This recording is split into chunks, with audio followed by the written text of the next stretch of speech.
Let me just recap us. A dare. What about Dad? Okay. All right. What a... Jen.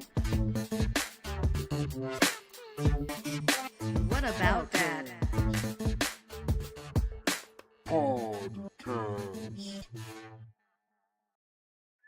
Welcome back, everybody. Welcome all the way back. Oh my goodness. Jen, episode 303. What was this called again? Colder weather. Oh, yeah. This was actually, okay, this is an interesting episode because it's the conclusion to Dolls' death. And when I mean the conclusion, you know, you gotta bury him, gotta put him in the ground. We are seeing each character kind of mourn and grieve in their own way, which is really interesting. I didn't see any surprises in any of the ways that people were grieving. I figured Wynonna would act exactly the way Wynonna did. And Dolls, you know, I figured everybody would act the same way. So there was no surprises there. It was very sad. I think there's 3 moments where I got choked up. I don't know about you, Jen. Where Wynonna's talking to Doc. And Doc says, you know, sometimes you get got, or sometimes you get, and sometimes you get got. And for a man kind of bro-y to say that, it really hurt him that Dolls ended up dying before him, you know? And I found that really hard to, I don't know, that was hard. Because, like, seeing a dude cry is always, like, my weak point. I'm like, oh, I'm like, dang it, you know? And then there was, like, at the end when they were actually putting him in the ground, that was very sad. And, yeah. So I thought that was great. But, I don't know, what'd you think? I would recommend that Wynonna Earp listen to our Wynonna Earp podcast, The 5 Stages of Grieving Dolls, to help them get over this time to help them work through these larger issues. I thought this episode was absolutely what you said, a 2-parter. It was the first part, we lost Dolls last week. Second part, the fallout of Dolls. And we had this stages of grief. You're absolutely right about it was like they checked off all the boxes in terms of what we needed to see from each character. And I felt that the other part of this episode was the introductory of Agent Ramon Quinn. And that is played by Peter Mooney, who was on Ricky Blue, Nick Collins. I watched him on that show all the time. And he comes into town, and he's seemingly there to grieve his fallen soldier in arms. And I felt like this episode, for the most part, did not have a ton of action that progressed us any closer to understanding some of the questions we had, like who or what or where is the cult of bulshar. We didn't learn anything new about Waverly, and we continued to get this foreshadowing about Jeremy being something otherworldly or having had been experimented on. So as far as the grief, I think we covered that. This week, I really want to talk about what were some of these threads that were expanded upon, and really kind of get into each character and what we think is going to be their path moving forward after the loss of Dolls. Yeah, you know, it's really interesting. I was telling Jen that this episode seemed to have had more clues to the future and no answers. There was nothing to answer yet. It's all coming. It was just more information that I think is going to create the bigger picture at the end. I do feel like... Oh, I'm sorry. What are you loving? I do feel like, speaking to the episode, the pacing was slow. And at the end of the episode, I was like, what has advanced in terms of story? And that's the question. Yeah. Well, I think that, I mean, there's a lot of stuff that, like I said, it wasn't answered. I think there is a lot of more information that's being put out there, even down to the slow introduction, the new title card and the intro and stuff, and how they slowed down the music, and we knew we were in for a somber tone, because they are very good at just leading us to where they want us to emotionally feel in an episode. And they wanted us to be sad. They wanted us to all, as a fandom, grieve Dolls together, you know, and bury him and go to this funeral, this wake, if you will. Yeah. I just think that there was other things that were more important that they said under the guise of Dolls' wake. It wasn't just about dolls, and there was so much that we learned through their grief and through people communicating kind of for the first time, that there's a lot more going on that hasn't even been addressed as a group. It's just a lot of individual issues that are going to cause the group problems eventually. And I think that there needs to be a time where everybody just kind of goes, this is what I have going on. Like, hey, I'm Nicole. I was survivor of a cult. I'm Waverly. Nobody knows what I am. I'm Doc. I went to hell. I'm Countessa. I'm his wife. Like, can we all just, like, get in a kumbaya and just tell each other, you know. They need to pass the conch. Yeah. Pass it around. So we're all on the same page, and we know where to go from here, because I think that's a lot of this episode was very much, where do we go from here as a fandom, as a show? Where do we go from here without Dolls / Shamir? Where do we go, you know, now that we know Mama Earp's here and bulshar, like, where do we go? What's happening? So, what's kind of your first point that you saw that you wanted to kind of talk about? I was going to say we should start with Wynonna. Yeah. She is the title Yeah. character. So, we'll talk about her. The first question is, you know, was she in love with dolls? And why was this problematic? Why we found this problematic? It was implied in the episode that she might have truly loved dolls, but we never saw this amass on screen.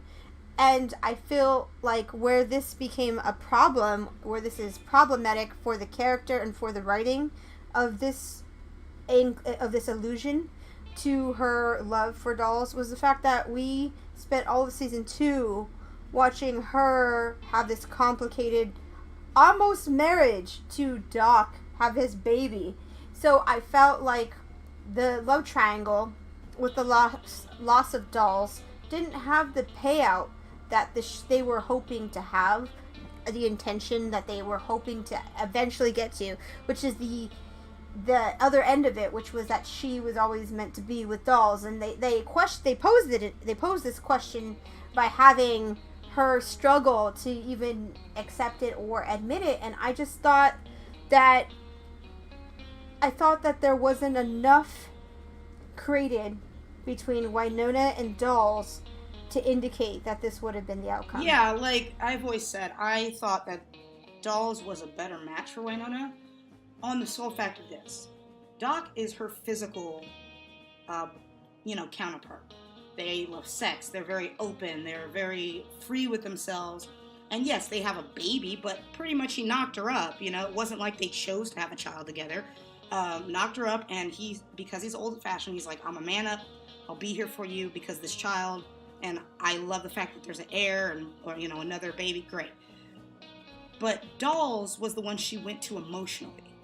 You know, they had a lot of long, lingering connection that wasn't sexual. Yeah, he slept next to her in that whole, the barn caught on fire in the alternate universe, and they woke up next to her.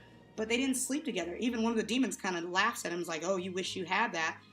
They didn't have a physical relationship like Doc. I believe that Dolls and Wynonna were more soulmates, and that she loved him like that, but that she's in love with Doc and his physicality. Like, when, in this episode, she's talking to Nicole, and she goes, the man and before she could say love, she goes, the person I loved very deeply. So, why even have her do that? Like, is she in love with him, and that's what makes it worse? Even Dolls knows she loved him, maybe to what extent. Even Countessa flat out told Dolls, hey, you need to let this girl go because she's always going to be in love with a ghost, and you're never going to compare to that. Dolls gave his life for Wynonna. His last words were Wynonna. He kept a picture of her in his wallet. He was in love, like truly in love with her. And I think that she was truly in love with him. But we, as an audience and a fandom, don't get any of that resolution out of this, three-peat relationship that we all were hoping for. And that's kind of a bummer. Yeah, absolutely. And I think it shows in Wynonna because she's angry too in this episode. And yeah, she's angry he's gone, but I think she's angry that she didn't get to him. She's angry she said that they never got there, they never got to that final place of realized love. And I feel like I said, I felt like the triangle, we just lost the payout because the actor exited the series early. But, moving on. Is that right? We've spoke to that? Okay. Yeah, moving absolutely. on. Let's talk about Jeremy a little. My first thoughts about Jeremy is that the show has done a huge job of foreshadowing that he is there's something going on with him. And they really, really started to lay these threads down by having this agent, Ramon Quinn, return to seemingly hunting Jeremy as having been a bad perpetrator. This reminds me of that. I'm like, was Jeremy like the equivalent of that one Nazi doctor? You know what I'm talking about? Like, did he do something in his past that hurt people without knowing that he was hurting people, or did he knowingly hurt people? I'm interested to see if this character did something dark. I can't imagine he didn't. He worked for Black Badge. But this... I don't think he did. I feel like this Agent Quinn was like, he is Black Badge. He's the reason why Black Badge, you know. So Jeremy did something bad. I think Jeremy has done something bad on behalf of Black Badge. Well, I don't think he did, because even what he said to Wynonna in this episode, he goes, all I ever did was catalog the creatures and, do paperwork ultimately and, research paperwork. He didn't know any better. Also, the fact that Dolls saved him from a car accident is huge, because he knew Dolls before kind of anybody did, and he knew him as this good guy who wanted to save his life. So the fact that Dolls kind of took him in as a little brother in a way, was another thread that we didn't get enough experience on. You know, the guy who comes in and is like, he's Black Badge, he's not attacking Ramon. Jeremy. He's attacking Black Badge. Yeah, Ramon. He was attacking Black Badge because he's like, those guys did stuff. And he's like, hey man, I'm just the bottom of the rung. They experimented on me too, which that's what I want to know. What did they experiment on him with? And he's like, don't blame me. You know, I'm just doing what I was told. He was loyal to Dolls, people forget, because Dolls saved And his life. You know what? You know? The worst thing about Dolls' death is that I don't get to ship Jeremy and Dolls anymore, because I totally shipped Jeremy and Dolls ever since we had that one episode where Dolls and Jeremy were both shot up to the ceiling and then shot down and landed on top of each other. I was like, oh, I shipped it. I didn't even give it I didn't give it a ship name. I didn't get to get that far. I'm so upset over that. I thought that they were each other's true OTP. I was shipping Dolls and Jeremy for the end game. But that won't happen. I am interested to see if Jeremy gets a love interest, though. I would love to see Jeremy's love interest. You know, it's not going to be Doc. Who is it going to be? Someone's going to have to come onto the show and be like, that mustache Jeremy is adorable. And I can't wait for that moment. As far as threads, a lot of it was a lot of foreshadowing, a lot of things opening up, but I felt, and I still feel, that the pacing is slow in the Jeremy storyline. Just because there's been so many other things happening since he joined the show, and he's been so secondary. It's time for Jeremy to shine with the new screen time left by the loss of Dolls. And you know what? Another reason why I am relieved that Dolls is off the show, because on this podcast, I'm always like, Doc, I mean Dolls, I mean Doc, I mean Dolls. I'm glad I don't have to differentiate that anymore. I only have to say one D word, and that's Doc. That's so funny. Yeah, see, I think that Jeremy's going to be filling in kind of now for Nicole's place, how she was kind of under that. And in this show, we're all kind of like shifting. Everybody's shifted. So going to Nicole, she's turning into a giant storyline, which I think is great for her, you know. And like, the thing is, Nicole, she's gonna become the new kind of law enforcement-ish type thing, moral compass for Wynonna, keeping her straight, you know, and because Dolls did that. Dolls was like, hey, get your head out your butt, you know, we got work to do. And I think that that's where Nicole's coming from. It also really bums me out that Nicole and Dolls had a rapport that we didn't get to see. She had a key to his apartment. Do you remember that Wynonna had to break into his apartment because, you know, he didn't trust anybody? Well, he trusted Nicole, right. But we didn't get to see that. he was helping her with the thing. The only thing, her cases. the only thing we got on that. screen was the end of last season when Doc hands Nicole a file, and then I'm like, oh, they're friends now. Yeah, we're like, ooh, we can't wait to see what that's And going to be. can I just And then say, it was nothing. We're just like, well, that's some BS. Dolls there. Okay, I did it again. Dolls. He lived in a hotel for the duration of the show. He never thought to himself, hey, I should move in to the ranch or the homestead, or hey, I should rent a room. He just stayed in a hotel. Because you have to remember he never this planned on because... unpacking. Well, he never planned on unpacking, but also he, from the get-go, knew that he was dying. So that's what Jeremy has said. He's known since the end of Rosita's, trying to figure things out, found out that, hey, he knew he was going to die. The fact that Ruben knew that he was going to, like, all the other people died in their operation due to that drug, which is sad.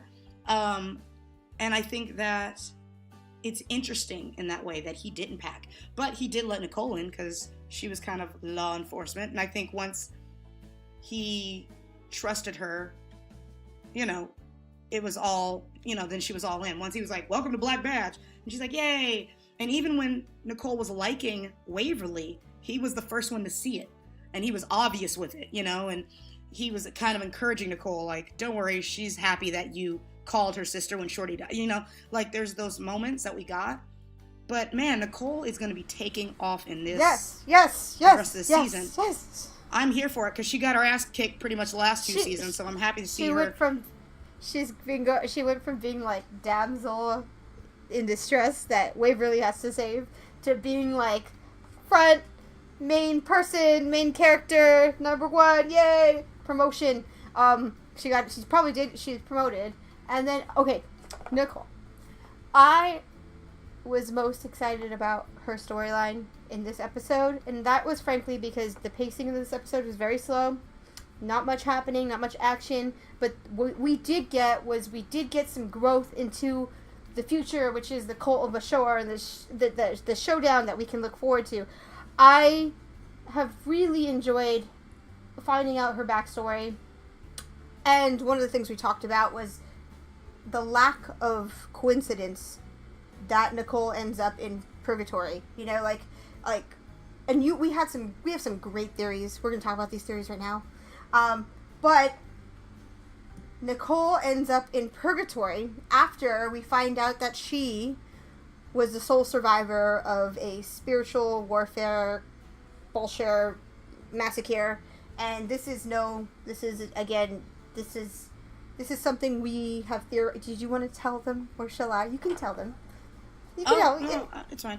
What I was saying was that with Nicole, I think that it's really interesting. Okay, she was a sole survivor when she's younger. She said she was going to this music festival with her aunt and uncle, and some shit went down.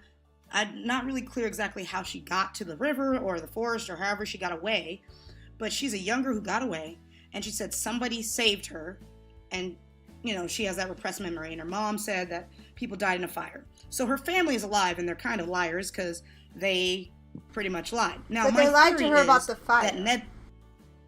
They lied about the deaths of everybody. Like, I don't know why they didn't just say, you survived a massacre. Like, how hard is that? But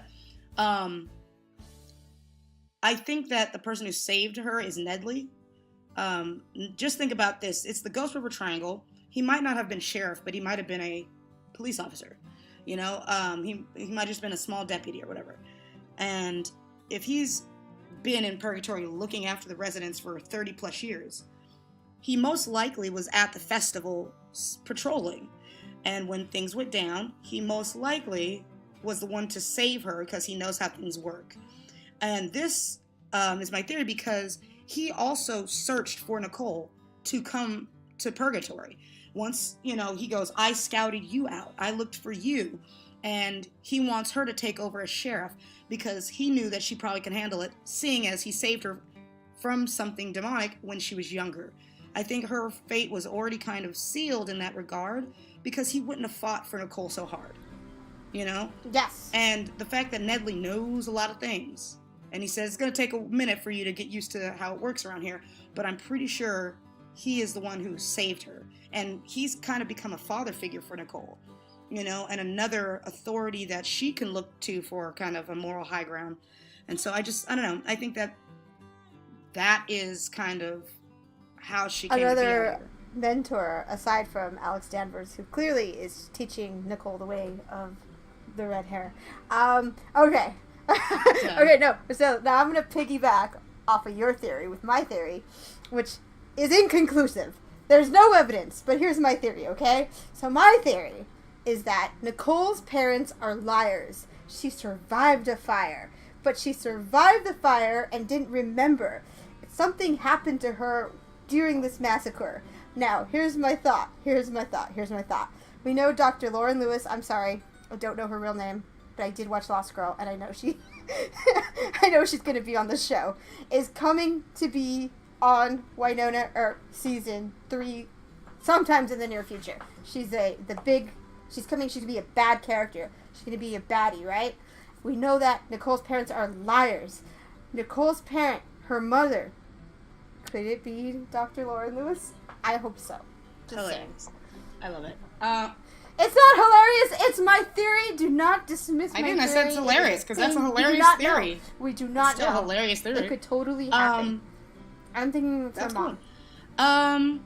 Yeah, so we also have Waverly, and this interaction with Nicole and Waverly I thought was really great, of looking in the hotel and finally Nicole being able to be soft and cry and be comforted by Waverly. This is the first time we get to see Waverly kind of, for lack of a better word, put the pants on and, you know, really support her girlfriend, you know? And I think that was great. I also think that it was very cute and very funny how Waverly's like, you know, I thought you were going to be normal. You know, it's like, I hate to say it. I mean, out of all the crazy things, I thought you were going to be that shred of normalcy. But I think also having that knowledge, knowing that even your seemingly normal girlfriend isn't, just shows what kind of life you guys will never have. Like, not even in a bad way. Just like, look, everybody who comes in our life is going to be a hot mess, and they're going to have some kind of baggage. Let's just get over it now, you know? And I am so ready for a way hot prison wedding. I'm just saying. I just watched Orange is the New Black, and I'm like, I'm so ready for them to get prison married. I'm so ready for it. Why prison married? Because I think there also needs to be a prison episode sometimes in the near future. I just feel like the show is ripe for a prison episode. We know Mama Earp is in prison. Lost Girl did it, season 3. Let's go there. Let's go to a lady prison. Let's just, you know, what's her name? Wynonna has to go in, infiltrate to get information. It'd be hilarious. But anyways, I just feel like Way Hot, back to Way Hot, side note, skewing back to Way Hot, I think they just seem like they are, I would love to see a Way Hot wedding, or them to move towards that, because they are just, every time I watch them, they're like an old man couple already. It's true. By TV standards, they totally are. You know, by Supergirl standards, they should be having 2 or 3 kids right now. I really like the fact that, yeah, they just had that moment. Also, I love the whole, you know, Countessa thing where she's like shifting through the glass. And I love the fact that all you see is a shadow, and Nicole goes, that's a shadow, a really hot shadow. What? We're on the 3rd floor. How do you know she's hot? It was a shadow. But okay, I'm here for it. And then, like, the whole thing going and chasing her. I'm sorry, but that freeze frame or that moment where, Countessa, I forget what she actually gets called, the Countess, if you will. I love the fact that she's running and puffing her afro as she's running away with Waverly's purse. That, for me, I don't know, was absolutely hilarious, and that made me go, I'm gonna like this character. She's sassy. But I love that interaction with Way Hot, where Nicole's like, oh, she's fast and she's hot, like she said it. And Waverly goes, okay, you've said she's hot twice now. Like, I like that as a growing joke. Every time she's in the presence of the Countessa. You know, I thought every time she's in the presence of Countessa, she's gonna say, she's gonna be yeah. I think she's gonna have a crush. Really funny. Also, I just love the fact that Waverly and Nicole are like, yeah, we get it. She's hot. Whatever, moving on. Like, trying not to be all jealous, but it's so good. I think they mutually do that. But you know what else? I thought originally it was because she was a vampire, and vampires have a more of an allure effect on humans. I thought that's what it was, but no, it was just all. It was all just people being hot. That's all. Speaking of Countess, I love the fact that she's intertwined kind of in a way now. She's kind of putting herself in people's business, which I like. A little nosy, but for the betterment of the team.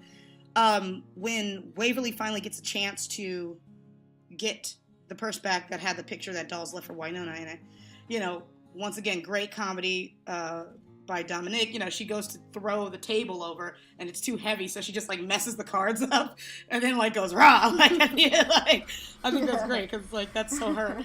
But when, you know, I think it's really interesting when Countess picks up the card, and she looks, and she goes, she's something all right, because she's like, oh, I see, she's like a Wyatt.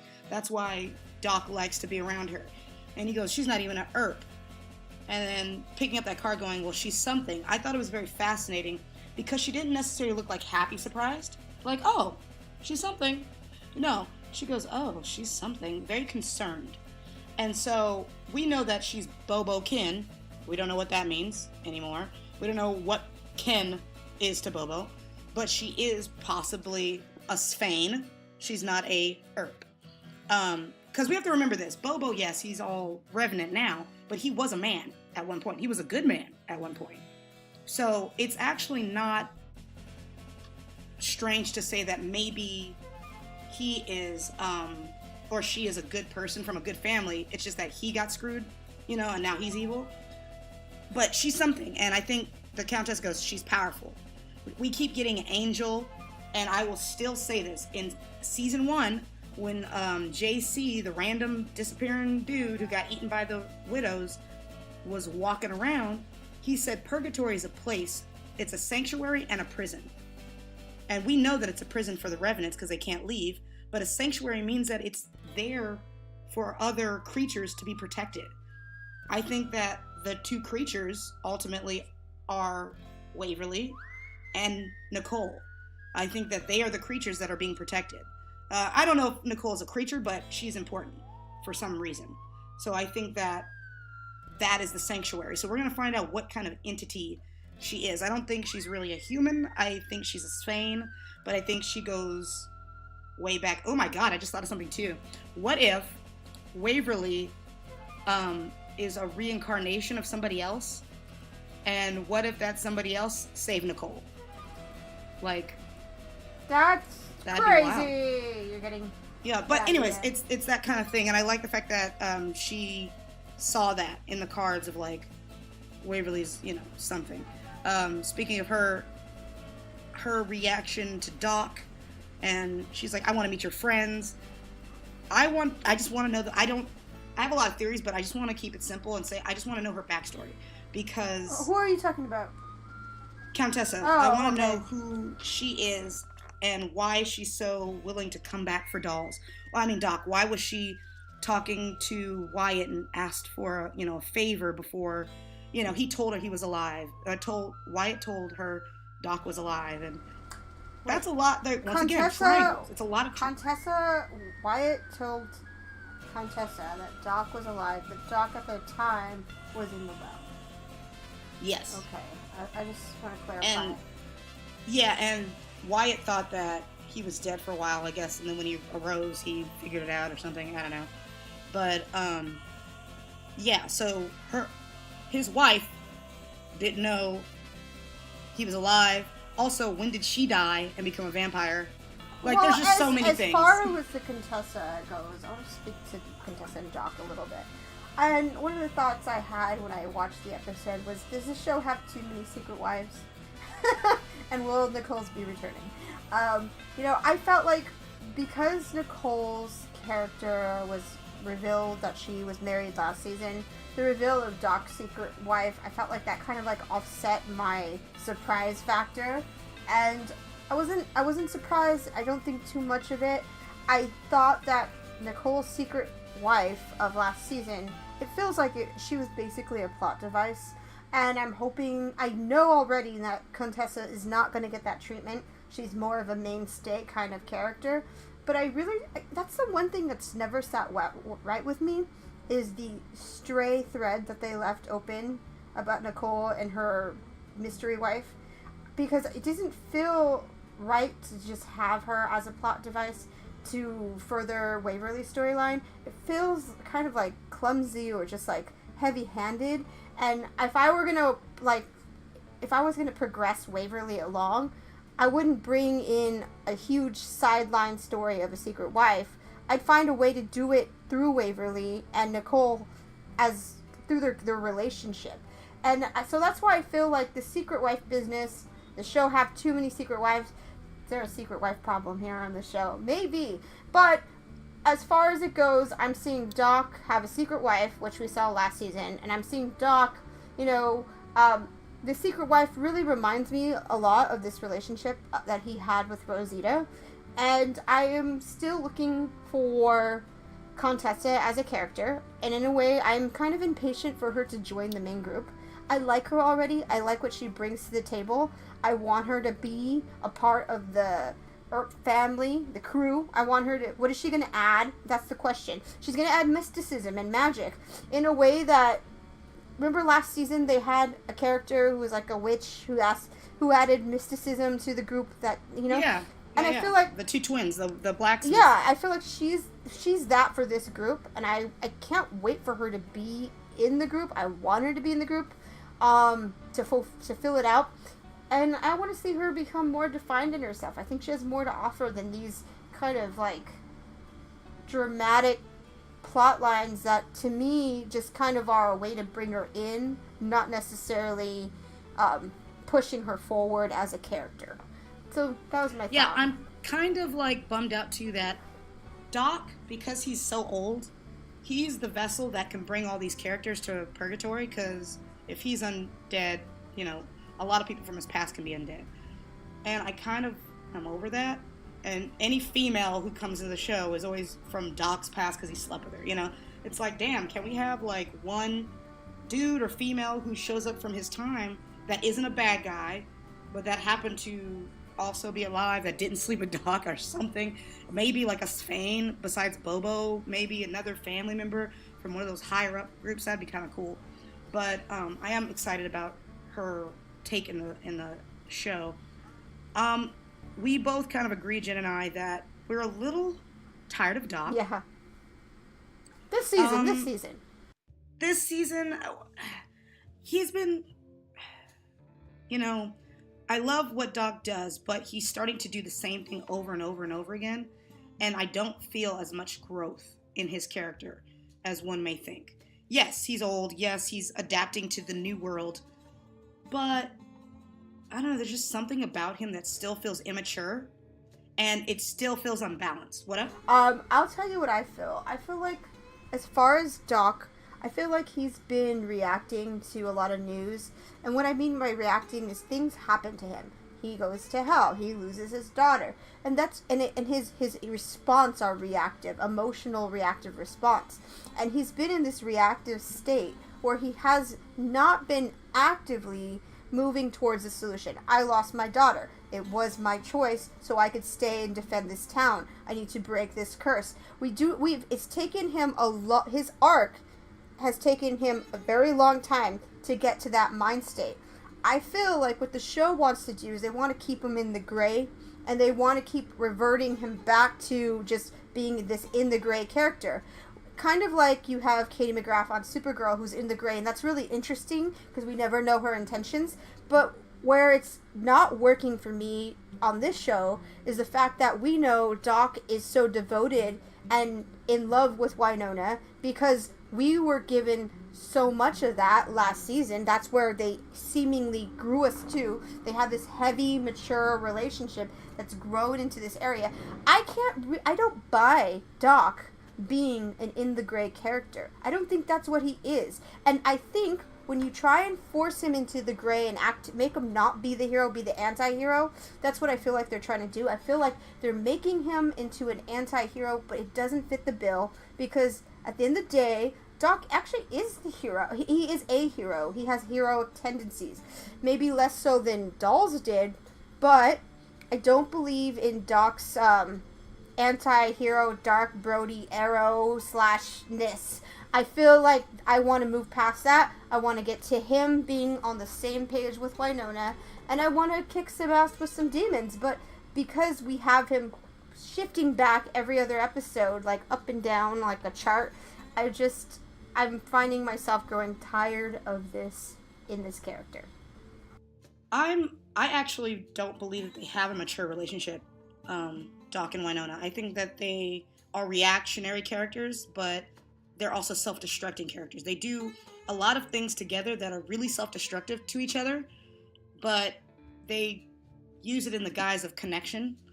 And like he's immature. Like if we go back and look at that past life stuff, he was a big old dick. He is an anti-hero, and the reason why it's okay for him to be in the gray for me is because they're immature. And we need to watch them grow to be more mature. Wynonna definitely is getting a little bit more mature, but Doc still is very like, what was me, victim me, I went to hell, it's all about me, like I'm not human, or I'm not eternally living anymore, meh. And this is the first time he's had to deal with real living and the consequences of living. And if you're a terrible person, you go to hell. He hadn't had to ever think about that because he never was going to die, you know? So now he's freaking out because this is the first time he really has to know what being a human is about and being alive and making proper choices. And so he is growing, but right now he's still very much like Wynonna. When she gets upset, she drinks and she sleeps with somebody. You know, that's how she handles things. And I think that Doc, his way of handling things is being mean, being cold, shutting down, sleeping with a bunch of women. And this is why he is that anti-hero. He's not perfect. You know, and as Doll says, he's only doing the right thing because he's afraid of hell. He's not doing the right thing because he wants to. See, that's where I don't believe it. And I have to really disagree with you there, because I feel like that's what they wrote for him this season. But I don't believe that, based off what I knew about last season, I don't believe that's the same Doc. I think he's acting out of character. And I feel like the difference between Wynonna and Doc, where you can see Wynonna being, you're right, they have a lot in common, but I feel like the difference between them, where they splinter off, is that Wynonna is much more active. And what I mean by active is she's depressed. We open this episode with her drunkenly trying to call out bulshar and shooting in the forest, you know, and Waverly's like, let her just get that out of her, let her do her thing, let her get drunk, right? But what does she do? She goes and to confront Jeremy for carving up seemingly Doll's body, right? And she actively goes to confront Jeremy, right?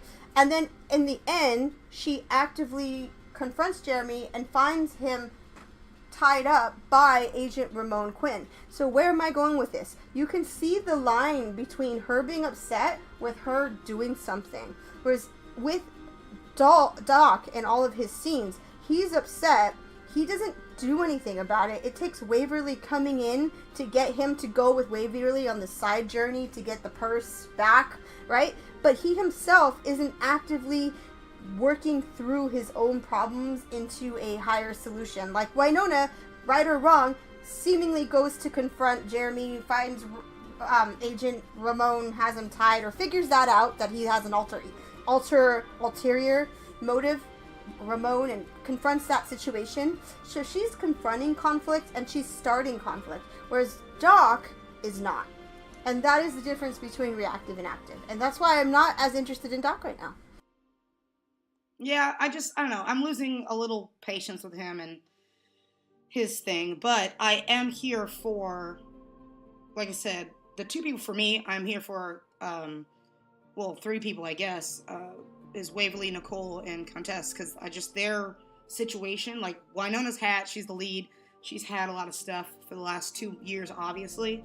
But now I'm ready to see this other heavy stuff that's been on the table for the 2 seasons, you know, come to fruition and fulfilled. Last kind of person we're going to talk about was Agent Ramon Quinn. And your thoughts on him. When I first saw him in the episode, I was like, God, if this is just a guest star who's not returning, then I just didn't like him in the way he was introduced to the episode. I didn't care for him. But then you told me he was coming back and he's going to be a repeating character throughout the season. He's going to basically pick up where Dolls left off in terms of storyline threads to like fill that out.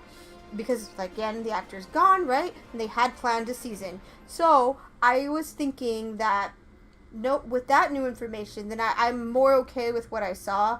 I didn't like Agent Ramon Quinn's, I get you have to have a reason for him to come to town. And I like that he's there for Dolls. I just wasn't able to follow him into his history with Dolls. I already knew what kind of person Dolls was, and this whole I'm here for all these, shorty, blah blah blah blah, all the nicknames he was there for all his fallen comrades. I felt like that was so freaking cliche, and it was simple, and it felt cliche, and it brought this character into town. I love the actor. I know he's a good actor. I didn't like the way he was brought into town. And I didn't like the conversation between him and Wynonna, because I did feel like that was tropey. There it is. I felt tropey. Also, I felt like ultimately here we are bringing another agent into the show to replace Dolls. And I was like, really? That quickly? Like, we're already getting another black badge agent who is a little charming and has a backstory to Dolls. It's like, oh, so you're going to be with him because you couldn't be with Dolls? That's what that feels like. Oh, this is the replacement Dolls. Like, if I can't have Dolls, then I'll hook up with one of his brothers, and that's close enough. Like, I don't know. It doesn't feel right. He did nothing for me this episode, but I know he's coming back for other stuff. So I'm like, I guess I'll just wait to see what else he had. I got this was his introduction. But, yeah, whatever. It's just like I wanted to...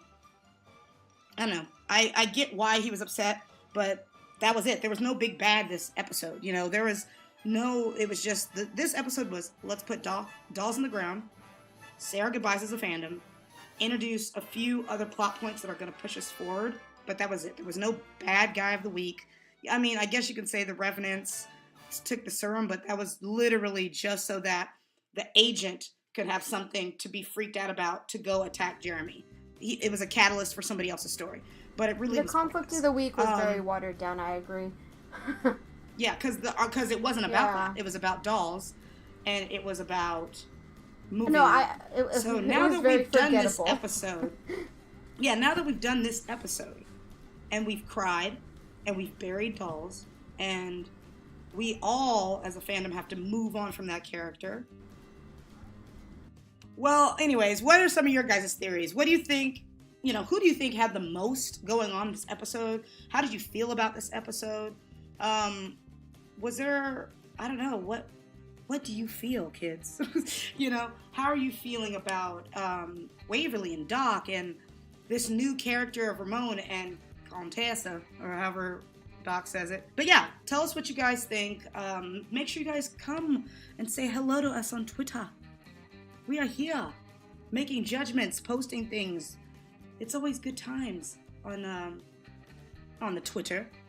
And thank you for listening, guys. I know this is a little bit late, but we actually aren't able to get the episodes right away. I was out of town and unable to cast. So hopefully we'll be a little bit faster next week, yeah? Alrighty. Have a good one, everybody. See you later. Bye. Hey guys, thanks for checking out the video. If you want to see more or you want to talk to us, make sure to hit up Twitter at whatabout_dat. Hope to see you guys later.